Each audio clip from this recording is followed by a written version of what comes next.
Welcome, everyone, to the Strong as Steel podcast. This is episode 24. I'm Scott Lunny. I'm the director of the United Steelworkers District 3, which represents steelworkers in Western and Northern Canada.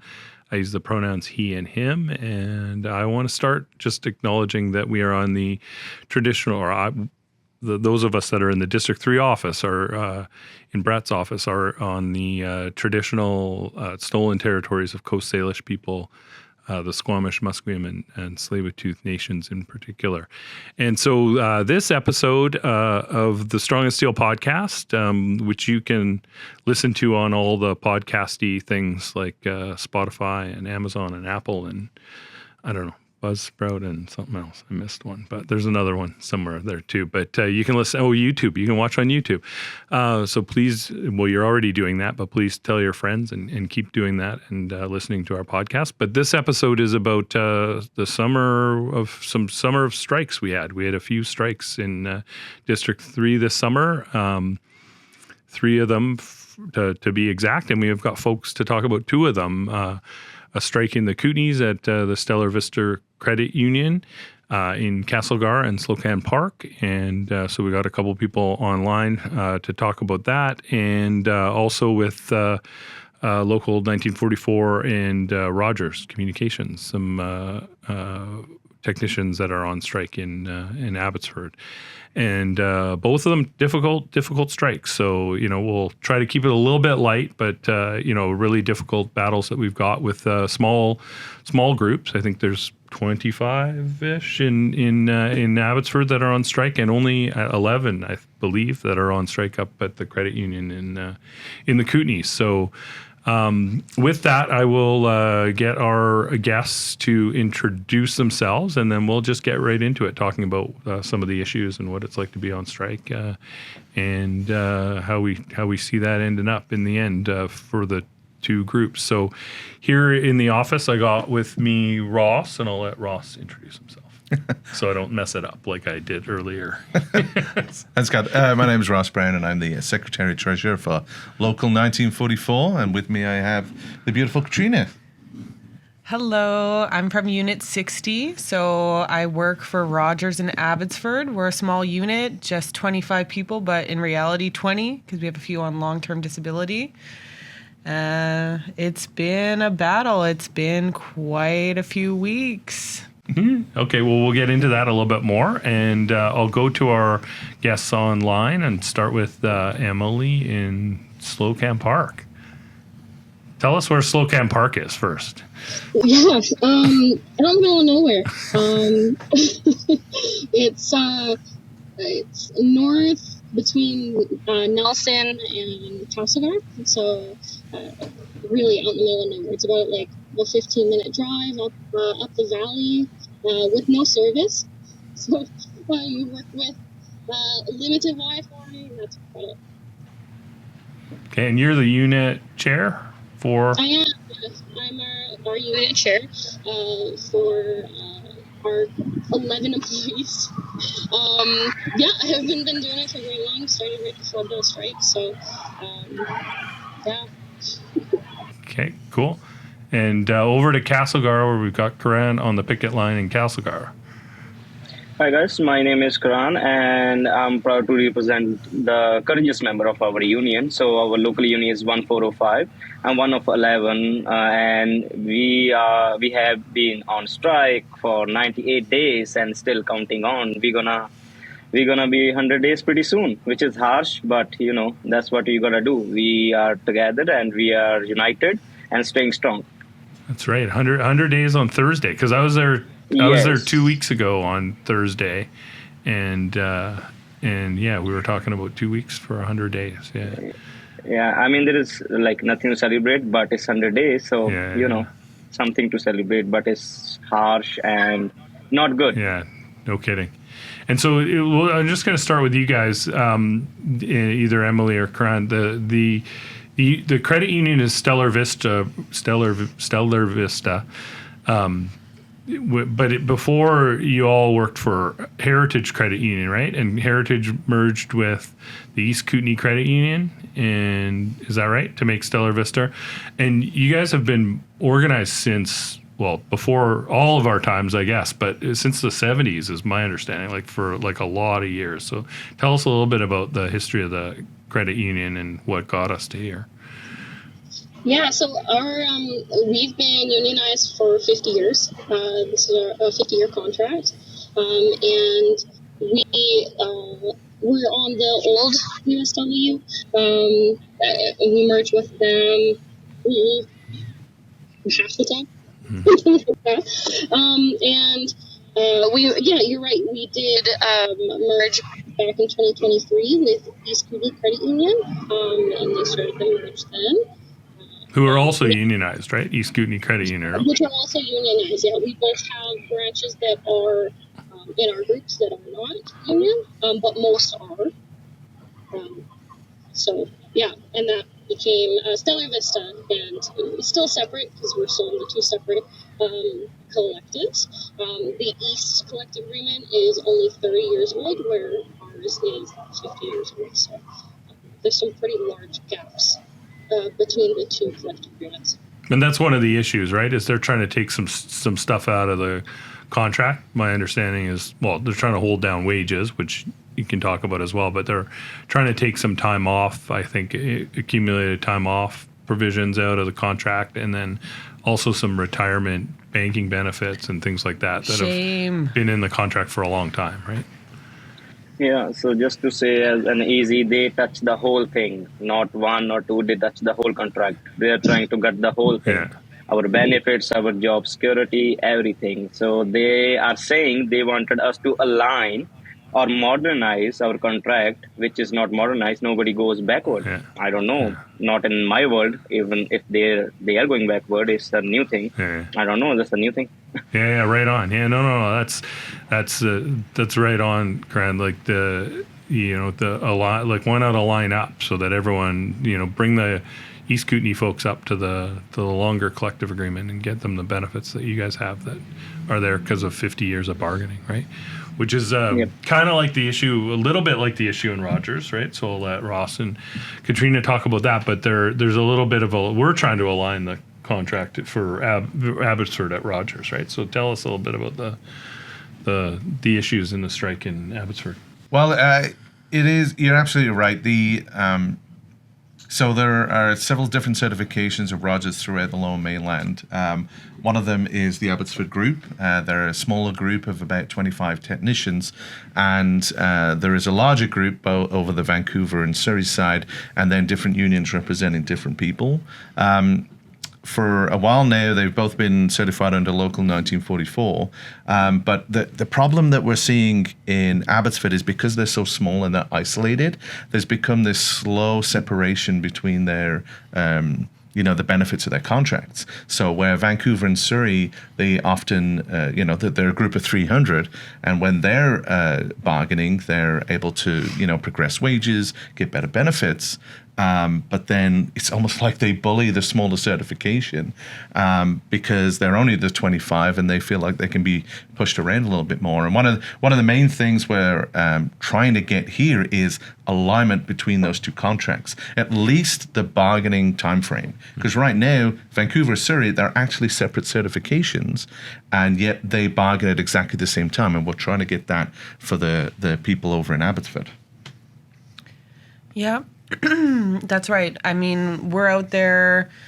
We had 100% strike vote. We had 100% rejection of their insulting offer that they had given us, right? Yep. Which was not giving us wage parity, which was not aligning term, and honestly, there was quite a few other things that they were trying to take away.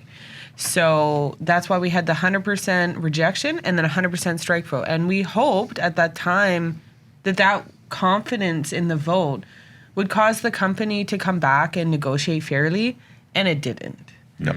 So we did end up going out on strike, and they still continue not to bargain in good faith with us. Yeah.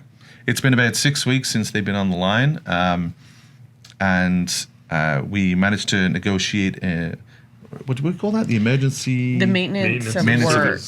Maintenance of agreement.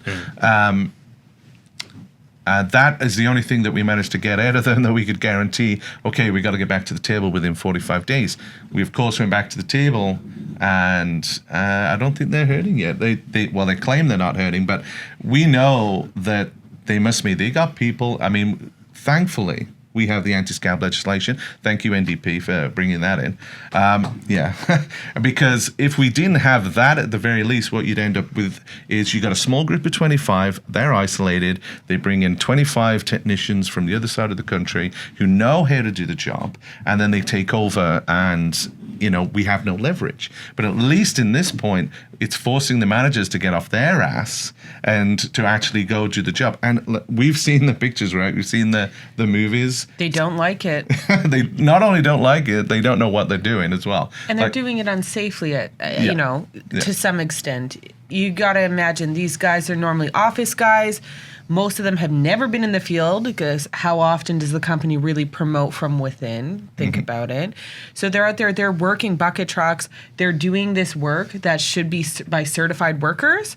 Some of them didn't even have steel toes on. Some of them didn't put out the wheel chocks on the bucket trucks. So we're out there, we're doing flying pickets. We're like, hey guys, do the work safely. I guess safety policy only applies to certified workers and not out of province scab managers. So they're bringing in, because they can't bring in scabs because of Bill C-58, right, which just took effect in Thank you, NDP. June, right, which the federal NDP pushed through in the Parliament, so that there's no anti-scab legislation federally now, and telecom is a federally regulated sector. There's no scabs allowed in BC.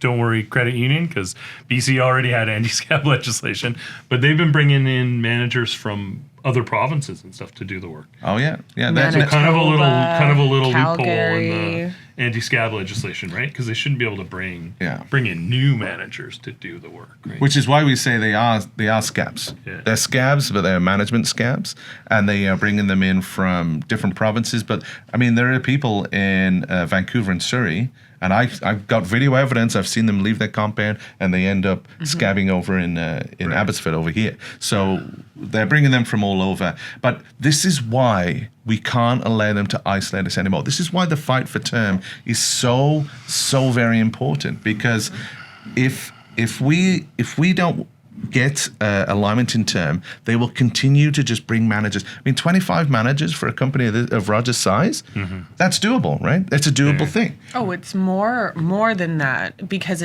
we watched them the other day. They did a job randomly in front of one of our employees, one of my fellow workers, right in front of his house. And he's out there watching, and it took 10 of them to do the work of one guy. It was outrageous. So maybe they're not just replacing the 20. They've got like 50 managers doing 20 people's worth of work. But if you remain isolated like that, they can do that. But we've always known about the managers, though, right? They don't know what they're doing. But if you try and if they can get the term, and they're in the future, you're all together, and there's 300 technicians. Yeah. That is a lot more difficult to replace with 300 managers, or maybe 500 managers, because we know they don't know what they're doing. So I want to bring it back to the credit union folks, because they were talking about being 6 weeks on strike. At 7 weeks on strike, you all rejected a contract, right? Like, tell us a little bit about that. Yeah, we had the employer give us what they considered a final offer. So we brought that to our membership, and they voted it down almost 100%. It still was full of concessions, and I think you had mentioned earlier, it's some wage issues and trying to take benefits away from retirees. And some stuff with our accrued time off. So there were still quite a few problems with it. But that's where we've gotten stuck, is we've gotten stuck at this point where the employer doesn't want to talk to us anymore. They've just basically came back to them saying, our membership has said no. So these are the 3 things that we need to work on. These are what's important to us to move this forward. And they have said we won't move on any of those. We won't even touch them with the tail pole. So there's no point in us talking if they have if they've got their head so far up their ass, even talk to us. I just want to add one thing. Like, this isn't just about money. It's about respect, dignity, and the basic principle that we all deserve, and not worse over time. So, and that's the main message behind that strike, that we are solid and we are together. Yeah. So I just want to touch on one thing. Like, I was up at the picket line, and what's great is, they've been forced to limit hours because they only got a couple managers working in the branches, and so they've got limited hours, and they're not stopping. Y'all aren't stopping the customers from coming in. What they're doing is like talking to them. They know them all by name. I was like totally impressed. They know everybody by name. They put on a little picket pass lanyard, and then they go in and give the manager shit for not settling the strike, do their banking, and then they come on back out. Do I got that right? That's what it looked like to me anyway.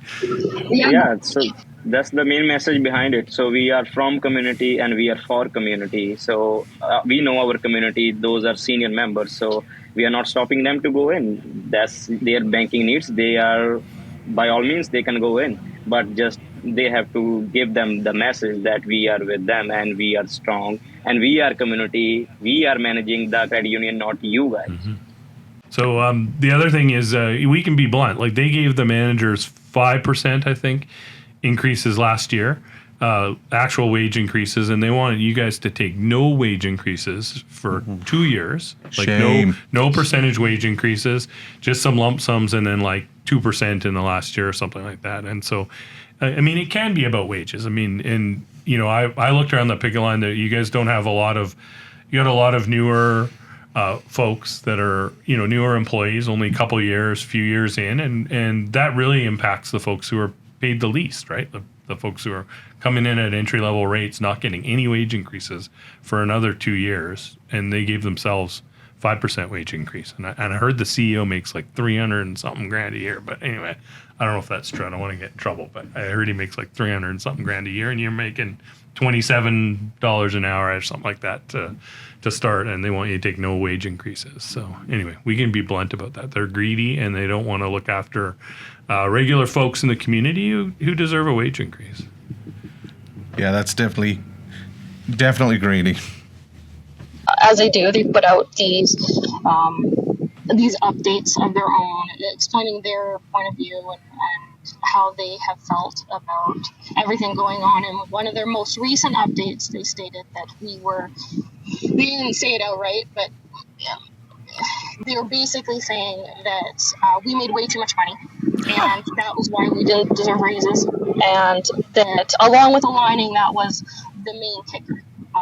And after we had done some of our own research, going off of their numbers, they were saying that the average was closer to $25, but in their update, they had said that they were bringing in banks as well, not just credit unions.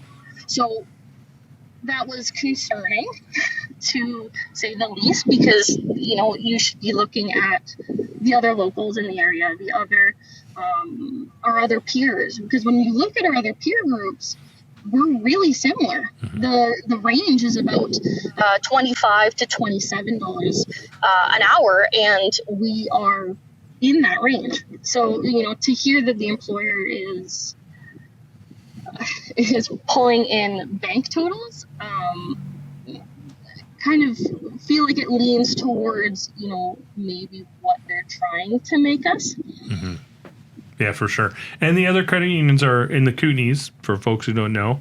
A lot of the credit unions are organized in British Columbia, and actually lots of the credit unions all around British Columbia many of them are organized, right? And so there is unionized comparators for wages. They don't have to compare to the big banks, who obviously are, got tons of money and are even cheaper than the credit unions. And back to Karan's point, I mean, it's supposed to be credit unions are supposed to be community-based organizations, and so they should be thinking a little bit more about their employees who who live in the community and look after the customers, right? So, Well, and the cost of living is not going down. So it's outrageous for any of these companies and these corporations to have the audacity to say that wage increases are greedy on our side. Specifically, like Rogers, record-breaking profits. How many sports teams can they sponsor? So I'm not sure about your guys' company, but I do find it pretty insulting whenever that's brought up and say, "Oh, you guys already are paid a lot." Yeah, that's not true. And it's a good point to bring up, because that's one of the other reasons why we're on strike.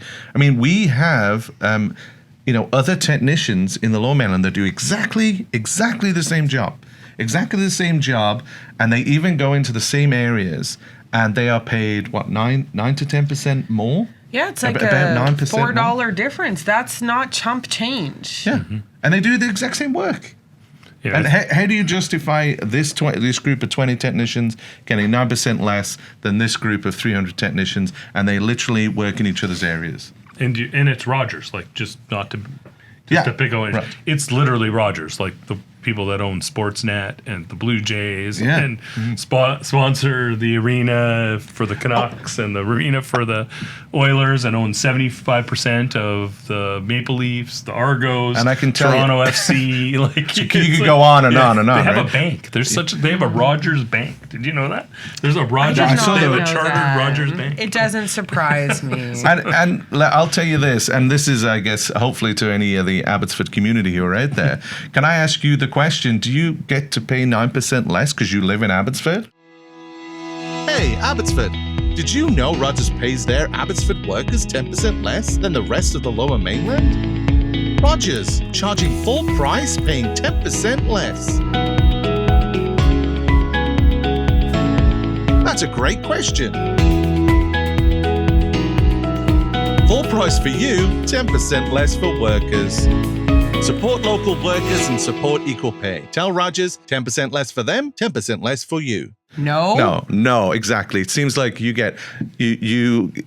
don't have to pay the technicians 9% more, and you still demand full price from your customers. So where's your Rogers discount, right?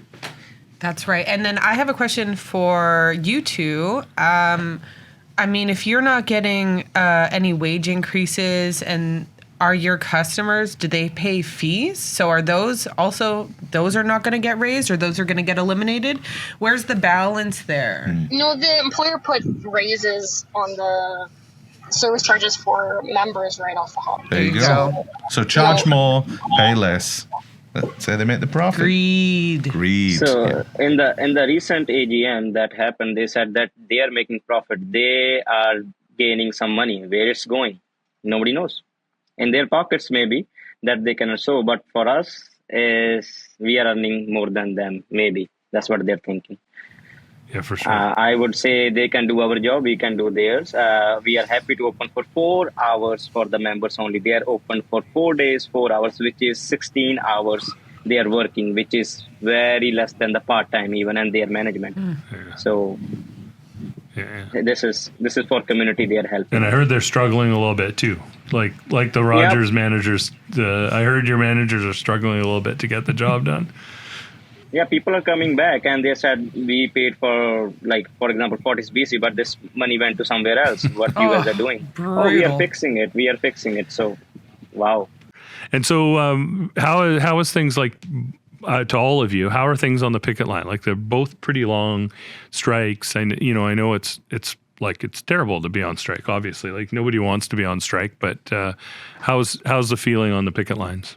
I mean, like, we are solid. I mean, there are some moments when we feel like, we are done, and oh my God, it's so many days. Because as a personal note, I didn't expect that many days. I was like, at least they're gonna know that it's a community that they should understand. But it's 98 days; they are not understanding.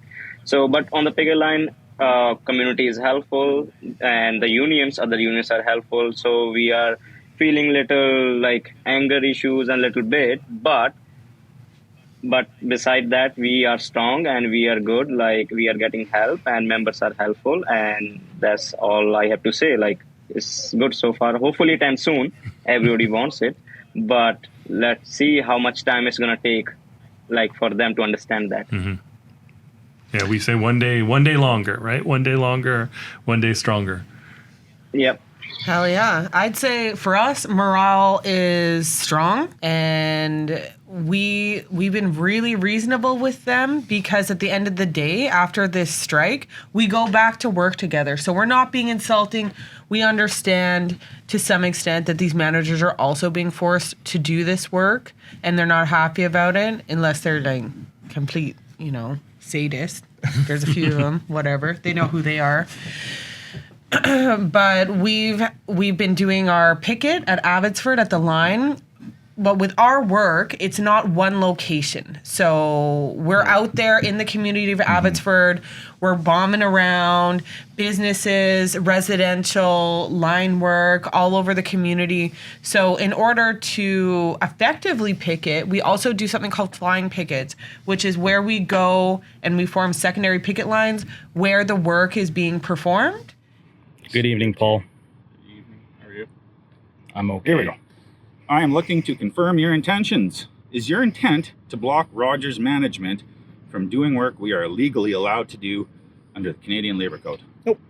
Perfect. To confirm, are you refusing to physically move so we can do the work we need to do safely? I'm sorry, can you repeat that? Yeah. To confirm, are you refusing to move so we can do the work that we need to do safely? We're going to let you guys do your work safely. Perfect. So we need to work in this area here. Do you? Yes. Okay. I'm going to drop that Fosk right there. Fosk? Yeah. What's Little black guy on the strand. okay. So Yeah. just wanted to No confirm. worries. And then we're going to load it into a fiber splicing van. And then we're Okay. going to splice some fibers tonight. All right. Yeah. Okay. Cool. Okay, so to confirm, are you refusing to physically move so we can do our work we need to do safely? No, we're not refusing anything. Perfect. I'm not even under it. Yeah. You came into our area and you're engaging with us. We set up a cone perimeter. You entered our zone You guys that are- we have a legal picket. Please let me speak and don't cut me off. Sure. Yeah. Yeah. We've established a legal picket line and you guys are coming to cross it. And we would appreciate if you respect our area that we've set up. So we're legally allowed to perform the work here. Yeah, we're legally allowed to Are picket. you aware? I'll just continue here. Are you aware that your actions may be deemed unlawful and Rogers reserves the right to pursue any remedies available to us? Please call the police if what you think we're doing is unlawful. Nothing's unlawful that we're doing. All right. Why would this be considered unlawful, as you said? We're in a legal picket. We're in a legal. If it's unlawful, This is a you should legal call the picket police. sign. I mean, call the police if it's unlawful. And the Mhm. police come Yeah. tell us to move, we'll move. Well, it's illegal What's the because big- you're actually. But blocking us. you don't. You're not. No, a No, lawyer. we're not blocking. You're not We a came lawyer. here to set up a We don't picket know line. what the just. If you This is think a it's work illegal, site that anytime you guys something's are- illegal, call the police. You guys are doing our On the work. sidewalk as well. Sure, Hmm. call the police. We're in our picket. We're just picketing. Would you like a pamphlet?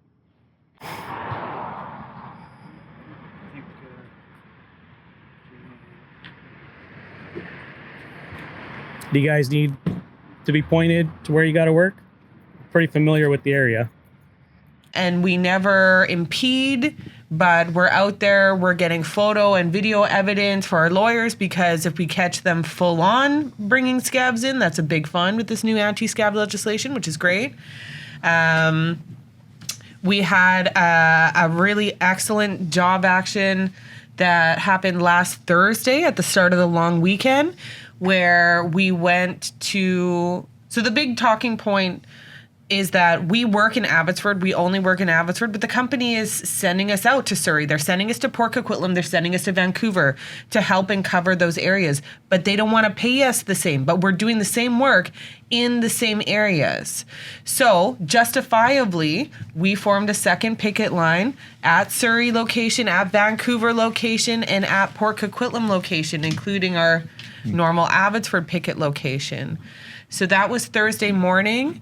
We hadn't done it before because we don't want to impact other communities. We don't want to impact the other workers. Port Coquitlam is IBW. Vancouver and Surrey are USW. But we've had enough. After 6 weeks, Yep. we say, you know what, you're not going to play fair with us, then we'll start showing you what we can really do while we're out. Yeah, and it's constantly escalating at this point. Exactly. And I mean, the flying pickets, they're a hell of a lot of fun, and they keep people busy because, you know, when people are idle on the picket line, they think of these imaginative things to do. But yeah, escalating action is coming, and you know, they don't know where we're going to end up. Maybe we'll go over White Rock one day, or maybe we'll be over here one day, and you know. Exactly. And I want to shout out to each one of those yards is that nobody crossed. Yeah, what a solidarity, right? Well, I know there's been lots of other union support. Karan, you sort of mentioned it, but you've had support up in Castlegar and Slocan Park from other unions too. You guys want to mention that a little bit? I know there's been some other unions locally hitting the picket line and donating some money and stuff like that. Yeah, I'll let Emily do that. We've had fantastic support. Our community has been so amazing for the whole thing, but not to mention the locals as well. We all know the strike doesn't pay a lot. So having those donations roll in have been wonderful. I don't have the list in front of me who all donated, but a couple that I can think of is we've had some donations roll in from Edmonton and from Winnipeg, and we've had the 480 boys from Trail roll in a couple times to be with us on the picket line, and there's been quite a few more. Like I said, I don't have my list in front of me, but it's been so wonderful to have people be showing support. And being able to help us out that way. You know, another thing is we've had our, with the 405, we've had quite a few locals in the area. So, like Kootenays Saving, Nelson Districts, our credit unions in the area, and insurance have graciously been donating $10 a month to help us out, and that go towards our picket pay, which has been so wonderful to keep us on for as long as we have, to try to alleviate that financial stress. Yeah, no, they got a sandwich board up on the picket line in Castlegar that's got a list of all the donations and support from other unions, like a bunch of steelworker locals, but also some other unions in the community, which is great. And you mentioned the trail guys from the smelter, I know, come down and I think, you know, give you guys some food and stuff like that every now and then. So that's really good. One day they did the barbecue too. So 480 Trail BC, they donated a couple thousands, and 6166, which is Thompson, Manitoba, and then 2009, which is Langley and Thunder Bay. So they are giving us support in terms of money. And then on the picket line, there is support from KSCU, then BCGEU. So they were here with us, and we did the walk around the road, like on the highway. We got lots of honking as community is supporting IB, EW, and Local 480 and Cube. Even the members, they are donating some money. One member, he donated like hundreds of dollars for Starbucks as it's hot, and some other members, they are donating food, and the help is keep going on. People are donating food. They're donating money. They are donating the time which we need. Yeah. It's beyond that food and stuff. They're donating time. Yeah, for sure. No, that's great. It's really good to see solidarity in, you know, both of the picket lines, and it's small. You guys are small groups of folks, so it's that much more important when we've got a small group. And you know, shame on both these employers for you know, causing labor disputes with like just a small group. Like, it's pretty transparent. You got a small group of folks. You think you can push them around, and what it takes is the solidarity to be able to push back. And you know, we've got it right, and so that's really good. Well, I'll say this: they can't push they can't push us around. And the reason why is because you have the backing of this entire union, not just our local, but the USW District, the national and the international. And I can say it doesn't just come in picket pay; it comes in strategic campaigns. It comes from helping do press releases. It comes in many different forms, and even the rest of the guys in Unit 60, they made the decision to contribute out of their own back pockets on top of the picket pay and the support that we get from the district. So it's been truly amazing to see. Yeah, both locals are doing that, 405 and 1944 and Unit 60. Yeah. So, I'm getting the sign that we got to wrap this. We got to wrap this up. So, I'm just gonna give everybody the chance for any last words, anything you want to say, any messages. It's big, millions of people. Well, dozens of people anyway hear the podcast, and but anything you want to say, and I'll just go around. Emily, any last words you want to shout out or let anybody know about your what's going on up there? Oh gosh, I mean, I've kind of already said it, but I appreciate so much the support that we've been having with being such a small group. It's tough to try to just balance the two. Thankfully, it's just 2 branches, but it's such a small group of us. I think I'm quite disappointed on how our grouping has gone, and it's been extremely frustrating. Yeah, it's frustrating when you're almost betrayed by your employer, because like I've seen the issues that are on the table. I know what the union, the local, and the union brought to the last mediation, and it truly was a path to end this, and the employer just said no. So and I can't imagine how frustrating that is for you and your group, and I really can't thank you enough and show enough appreciation for your leadership too. I mean, you're the unit leader, Emily, and you're doing a great job out there. So, and appreciate you joining us from the picket line. It's really awesome that you're on the picket line on the podcast. So that's great. And at the end, I just want to wrap this up by saying thank you for you guys to give us a chance to speak. And because so I have to say 2 things before we go. I would say that corporate greed is global. So is worker solidarity, right? Mm-hmm. And respect cannot be frozen, and dignity can't be negotiated away. That's the message they need to hear. Hear. And we are solid, and we're gonna be solid. It's 98 days. It can be 298 days. We're gonna be still here, and they can shrink their hours, and they can do whatever they want. But we are solid, and that's our union represents. Here. Thank you. That's awesome. Go get them. Yeah. So you have to follow that one. So. Yeah. I hope you guys get everything that you're asking for, because you do deserve it.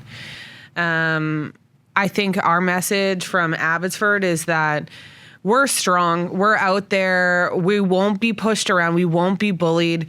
You know what? I'm having a great time. I've been out boating. I've had more free time. I've got a second job that I'm doing, and I'm doing the picket captain work on the line. We'll be out there. I think they're bleeding more than us. I think that the managers are sick of it. I think that the customers are sick of it. TELUS right now has a deal out specifically for Abbotsford. They're poaching. Mm-hmm. The company is being foolish. They're trying to make an example out of us because we were the first people to be on strike with this new anti-scab legislation. We went out a day before it came into effect. So they're trying to see how much they can push us, but we will not be pushed. We'll be out there. We're gonna have some new fun social media stuff. I've got an idea, and I've been working on the guys. Think about this. Equal pay for equal work. If you honk, we will twerk. Because we're on an arterial road. We're on Marshall. So if honks was dollars, we'd be rich. Oh, yeah. Yeah, there's a lot of trucks go past that. Yeah. But you guys have been great with our social media campaign. I think we can definitely add to that. You know what? 20 technicians on the side of the road twerking. I think that would get attention. I'll be the director, and then all the boys will be out there. I told them to show more flesh. I said, show those ankles, guys. And for my part, I'll just say, one day longer, one day stronger. And we're doing it for equal pay, for equal work. It's a simple thing. Get back to the table. Let's negotiate. And if anybody here would like to help with our people on the picket line, we're going to include a link in the comment box below. Like and subscribe, all that stuff. I know that's your thing. But if Sure, there you go. I guess I stole the name of your podcast. You did steal the name of our podcast. Local 1944 had a Strong as Steel podcast for like a couple episodes. I was a guest. It was so fun. we were the hosts. They were the great. hosts, and then it sort of fizzled out, and then I just stole the name. So You scooped it, rightfully so. Yeah, so. But yeah, I was supposed to say we're going to drop some stuff in about how you can support, and just to be clear for everyone who's listening or watching, this is StellerVista Credit Union. Shame on them up in the Kootenays, and this is Rogers. That Rogers that owns everything in Canada. Shame on them who are trying to push around small bargaining units that we have, and they're not going to do it because we're the steelworkers, and it's one day longer, one day stronger, as Ross said. So I just want to thank all of you for joining the Strong and Steel podcast, episode 24. We'll wind it up. You can follow USW District 3 on social media, socials, I'm supposed to say, on socials, at USW District 3. And like I said, if you want to support Local 405 and the strikers at StellerVista Credit Union, do it. And if you want to support Local 1944 Unit 60 and the strikers at Rogers, you should do that too, because we're going to stand up to these companies, and we're going to get what our members deserve in a new fair collective agreements, and keep up the fight. All of you, we're with you. Really appreciate it. Solidarity, and thanks again, everyone, for listening. Tell all your friends. Strong as Steel podcast.